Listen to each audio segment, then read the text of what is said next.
Hello friends, welcome to SSC coaching centre. दोस्तों, आज के वीडियो में गणित के बहुत ही इंपॉर्टेंट क्वेश्चन लेकर के आए हैं, तो पूरा वीडियो जरूर देखना जिससे कि आपको पूरी जानकारी मिलेगी। तो चलिए स्टार्ट करते हैं। पहला सवाल है, 17:24 अनुपात में से प्रत्येक में कौन सी संख्या जोड़ी या घटाई जाए कि 1:2 का अनुपात हो जाए। ठीक है, हमारे पास जो दे रखा है 17:24 और होना कितना चाहिए, 1:2 हो जाए। अब 17:24 तो एक बड़ा अनुपात है और 1:2 छोटा अनुपात है। तो आप बड़े अनुपात में से छोटे अनुपात में आ रहे हैं, तो सीधा सीधा मतलब है कि संख्या घटाई जाएगी, क्योंकि 17 से 1 हो रहा है, अनुपात कम हो रहा है ना, तो संख्या घटाई जाएगी। तो जो जोड़ी जाएंगी ना, वो तो आपके ऑप्शन हो ही नहीं सकते। या तो ये 5 घटाया जाएगा या 10 घटाया जाएगा, क्योंकि अनुपात कम हो रहा है। अगर 17 से ज्यादा अनुपात दे रखा होता, 17 से ज्यादा, 24 से ज्यादा, तो संख्या जोड़ी जाती, लेकिन कम दे रखा है तो घटाई जाएंगी। तो पहला ऑप्शन ले लेते हैं, मान लेते हैं कि 5 घटाई जाएगी। तो हमारे पास 17 है, 17 में से 5 घटा देंगे तो कितना हो जाएगा भाई, 12। और नहीं, 17 में से, हाँ 5 12, और 24 में से भी 5 घटा देंगे तो कितना हो जाएगा भैया, 19 हो जाएगा। क्लियर है, कितना हो जाएगा, 19 हो जाएगा। 5 घटा दिया हमने यहां पे 12 और यहां घटा दिया तो 19। क्या ये किसी संख्या से कट पा रहा है? नहीं, तो ये भी आपका आंसर नहीं हुआ। अब इसको देखिए, 10 घटाई जाए तो 17 में से 10 घटा दूंगा 7 हो जाएगा, और 24 में से भी 10 घटा दूंगा तो 14 हो जाएगा।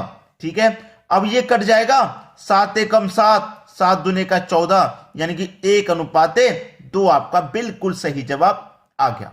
1:2 होना चाहिए, ये तो कह रहा था 1:2 हो गया, लेकिन कैसे हुआ, 10 घटाने पर। जब अनुपात जो दे रखा है उससे कम हो जाए तो समझ जाइए संख्या घटाई जाएगी, और जो अनुपात दे रखा है उससे ज्यादा हो जाए तो समझ जाइए कि संख्या जोड़ी जाएगी। क्लियर है? चलिए अब देखेंगे अगला सवाल।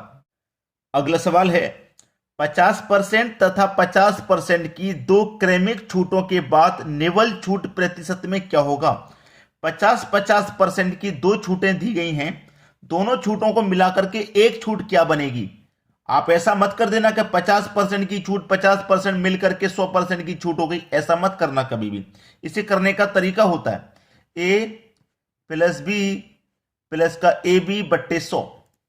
ठीक है, पहले वाली संख्या a, दूसरी वाली संख्या b। अब देखिएगा, 50% की क्या है, छूट है, यानी कि कमी हो रहा है। तो आपका जो a है वो माइनस का रहेगा, यानी कि माइनस का 50, क्योंकि छूट है। अगर वृद्धि होगी या फायदा होगा तो प्लस का। बी भी छूट है तो ये भी माइनस का रहेगा 50, और माइनस माइनस क्या होता है, प्लस। ए आपका 50 है, बी आपका 50 है, बट्टे में 100 है। 2 जीरो से 2 जीरो कटा दो, 5 का गुना 5 से ये 25 हो जाएगा। माइनस का 50 मिलकर के माइनस का 100, और ये प्लस का कितना है, प्लस का 25 है। तो माइनस के 100 में से प्लस का 25 घटेगा तो माइनस का 75 बचेगा। माइनस का 75 ही आंसर है। अब माइनस में आने का मतलब क्या है, छूट, यानी कि 75% की छूट है, ये आपका आंसर हो जाएगा भाई। 50 और 50 की दोनों छूट मिलाकर के 75 की छूट बनेगी, ये मेरा बी ऑप्शन सही जवाब हो जाएगा। समझ में आ गया सभी को? चलिए अब देखेंगे अगला सवाल। अगला सवाल है, एक वस्तु का विक्रय मूल्य 20% कम करने पर उसकी बिक्री में 80% की वृद्धि हो गई, तदनुसार उसकी कुल बिक्री वास्तव में कितनी प्रभावित हुई। अभी अभी मैंने एक फॉर्मूला बताया था, याद है आपको, a प्लस बी प्लस का AB/100। बहुत काम आता है ये फॉर्मूला। आपकी पहले वाली संख्या a हो जाएगी, दूसरी वाली संख्या b हो जाएगी। ठीक है, अब देखो a का मान कितना है, 20। 20% क्या कर रहा है, कम कर रहा है। कम कर रहा है ना, तो माइनस का रहेगा 20। ठीक है, ये क्या कर रहा है, b हमारा 80% की वृद्धि कर रहा है, तो प्लस का 80 रहेगा। ठीक है, और माइनस प्लस क्या होता है भैया, माइनस प्लस माइनस होता है। ए आपका 20 है, बी आपका 80 है, बटे में 100 है।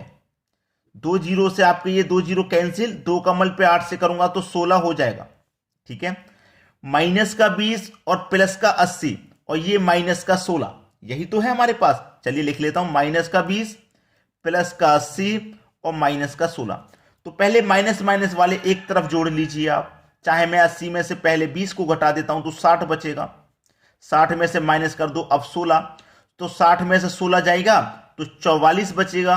प्लस का बच रहा है ना, प्लस का ही तो बच रहा है, क्योंकि 80 हमारा प्लस का ज्यादा था, तो हमारा प्लस का 44 बच रहा है। प्लस का मतलब क्या है, वृद्धि होगी, और माइनस का मतलब क्या होता, कमी होता। तो प्लस का 44 आ रहा है तो हमारे पास वृद्धि होगी, पहला ऑप्शन सही जवाब हो जाएगा। समझ में आ गया सभी को। अब देखेंगे अगला सवाल। अगला सवाल है, निम्नलिखित का मान क्या होगा। ये जो क्वेश्चन आपके सामने दिया गया, इसका मान क्या होगा ये पूछा है। रूट में 12 प्लस, रूट में 12 प्लस, रूट में 12 प्लस, ऐसे ही ये इनफाइनाइट अनंत तक चलता हुआ जा रहा है। इस क्वेश्चन का आंसर क्या होगा। बहुत बार मैंने बताया है अपनी वीडियो में कि भाई इस तरीके के डिफरेंट डिफरेंट क्वेश्चन एग्जाम में आते हैं, ठीक है। अब ऐसा सवाल आ जाए तो क्या करते हैं, याद रखना सभी जगह 12 दिया गया है, संख्या छोटी बड़ी अलग अलग कुछ नहीं है, सभी जगह 12 12 12 12 चल रहा है। तो ले लो भैया आप 12, ठीक है। 12 को आपने ले लिया, 12 के क्या करने हैं आपको, गुणनखंड यानी कि फैक्टर करने हैं। तो 12 के फैक्टर क्या होते हैं, 12 एकम 12, एक तो ये फैक्टर होता है। 12 का दूसरा फैक्टर क्या होता है भाई, 6 दूनी का 12, एक फैक्टर ये हो गया। 12 का एक और फैक्टर बन सकता है, क्या बन सकता है, 4 त्रिक का 12, यही तो बन सकता है। तो हमको इन तीनों में से कौन सा फैक्टर चाहिए, ये वाला फैक्टर हमको नहीं चाहिए, ये वाला भी नहीं चाहिए, ये वाला चाहिए। क्यों चाहिए, हमको चाहिए सह अभाज्य गुणनखंड जिनके बीच का अंतर एक है, यानी कि 4 का 3 के बीच का अंतर एक आ रहा है। यहां एक से ज्यादा अंतर है, यहां भी एक से ज्यादा अंतर है, हमको ऐसा गुणनखंड चाहिए जिनके बीच का अंतर एक आ जाए। सवाल यही खत्म है, ठीक है। तो देखिए अंतर एक आ गया ना, अब सभी जगह प्लस प्लस प्लस प्लस चल रहा है ना, तो गुणनखंड की बड़ी वाली संख्या आंसर हो जाएगी, यानी कि 4, सी ऑप्शन सही। अगर यहां प्लस की जगह माइनस माइनस माइनस चलता तो गुणनखंड की छोटी संख्या आंसर होती है, और प्लस प्लस चलता है तो गुणनखंड की बड़ी संख्या, माइनस माइनस रहता है तो गुणनखंड की छोटी संख्या। लेकिन कब, जब आपका गुणनखंड का अंतर एक होना चाहिए तब, ठीक है। याद रखना गुणनखंड का अंतर एक आना चाहिए। चलिए अब देखेंगे अगला सवाल। अगला सवाल है, किसी संख्या को 36 से भाग देने पर शेषफल 19 आता है, उसी संख्या को 12 से भाग देने पर शेषफल क्या होगा। ऐसे क्वेश्चन में 3 संख्या होती है, तो पहली संख्या हमारे पास 36 है, दूसरी संख्या 19 है, और तीसरी संख्या 12 है। वो कह रहा है कि 12 से भाग देने पर शेषफल क्या होगा। 12 से किस संख्या में भाग देना है, 12 से कौन सी संख्या में भाग देना है, जो बीच वाली संख्या उसमें, यानी कि 19 में भाग देना है 12 से। 12 एकम 12 कट गया, अब 19 में से जब 12 कट गया है तो बचेगा कितना, 7 ही तो बचेगा। वही तो पूछा उसने कि शेषफल क्या होगा, शेषफल हो जाएगा 7। पहला ही ऑप्शन आपका सही जवाब हो जाएगा। चलिए अब देखते हैं अगला प्रश्न।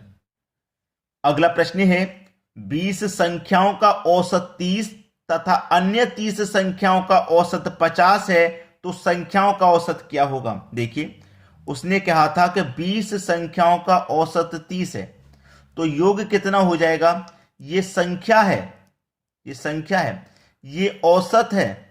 अब संख्या का मल्टीप्लाई औसत से करने पे हमें क्या पता लग जाता है, योग पता लग जाता है। तो कर दो संख्या का मल्टीप्लाई औसत से, 2 त्रिक का 6 और 1 0 2 0, यानी कि योग हो गया 600। फिर उसने कहा है कि 30 संख्याओं का औसत 50 है, यानी कि 30 संख्या और है जिनका औसत 50 है, तो इनका योग कितना हो जाएगा, 30 का मल्टीप्लाई 50 से कर दो, 3 पंजे 15 और 2 0, यानी कि 1500, इनका योग आ गया। उसने पूछा है कि संख्याओं का औसत क्या है, तो सभी संख्याएं मिलकर के हमारे पास हैं कितनी, 20 संख्या ये थी, 30 संख्या ये, सभी संख्या मिलकर के हमारे पास 50 है, और सभी संख्याओं का योग हमारे पास 2100 है, 600 और 1500 2100। सभी संख्याएं 50 हैं, सभी संख्याओं का योग 2100 है। पूछा है औसत, औसत कैसे निकलता है कि संख्याओं से योग में डिवाइड कर देते हैं, ठीक है, औसत पता चलता है। 0 से 0 कटेगा, 5 से कटा दो, 5 चौके 20, 1 बचेगा 10 हो जाएगा, 5 दूने का 10, यानी कि 42 आपका औसत है। औसत कितना है, 42। पहला ही ऑप्शन सही है। याद रखना संख्या का मल्टीप्लाई औसत से करेंगे तो योग पता लगेगा, और संख्या से योग में डिवाइड करेंगे तो औसत पता लगेगा, ठीक है। चलिए अब देखते हैं अगला सवाल। अगला सवाल है, 9 संख्याओं का औसत 30 है, यदि प्रथम 5 संख्याओं का औसत 25 है और अंतिम 3 संख्याओं का औसत 35 है, तो छठी संख्या क्या होगी। टोटल संख्या 9 है और उनका औसत 30 है, तो योग कितना हो जाएगा, 9 त्रिक का 27 और 1 0, यानी कि योग हो जाएगा आपका 270। टोटल संख्या 9 थी, उनका योग 270 है। फिर उसने प्रथम 5 यानी कि पहले की जो 5 संख्या है उनका औसत 25 है, तो योग कितना हो जाएगा भाई, 125 मल्टीप्लाई करने पर ये 5 संख्याओं का योग हो गया। 5 के बाद में उसने छठी संख्या को छोड़ दिया, अंत की 3 संख्याओं का हमें दे रखा है 35 औसत, तो योग कितना हो गया, 105 हो गया।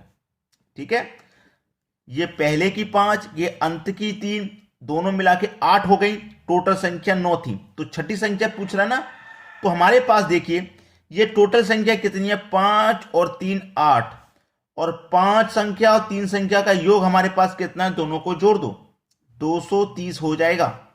ठीक है, यानी कि टोटल 8 संख्याओं का योग हमारे पास 230 है और 9 संख्याओं का 270 है। तो 9 संख्या के योग में से 8 संख्या का योग घटा देंगे, एक संख्या का बचेगा, वो छठी संख्या थी उसी का बचेगा। ठीक है, तो घटा दो, 9 में से 8 जाएगा तो 1 बचेगा, और 9 संख्या के योग में से 8 संख्या का योग घटा देंगे, जो बचेगा वही हमारे पास आंसर। घटा दो भाई, 0 में से 0 जाएगा तो 0 ही आ जाएगा, 7 में से 3 जाएगा तो 4 आ जाएगा, और 2 में से 2 जाएगा तो 0, यानी कि 40। यानी कि जो छठी संख्या हमारे पास एक बची है, कितना है उसका मान, 40 है। यही आपके प्रश्न का सही जवाब है, 40। सी ऑप्शन बिल्कुल सही जवाब। तो दोस्तों आज की वीडियो में इतना ही। वीडियो आपको बहुत पसंद आया होगा, शेयर कर देना और लाइक कर देना, बस इतना काम आप हमारे लिए कर देना। ठीक है दोस्तों, धन्यवाद।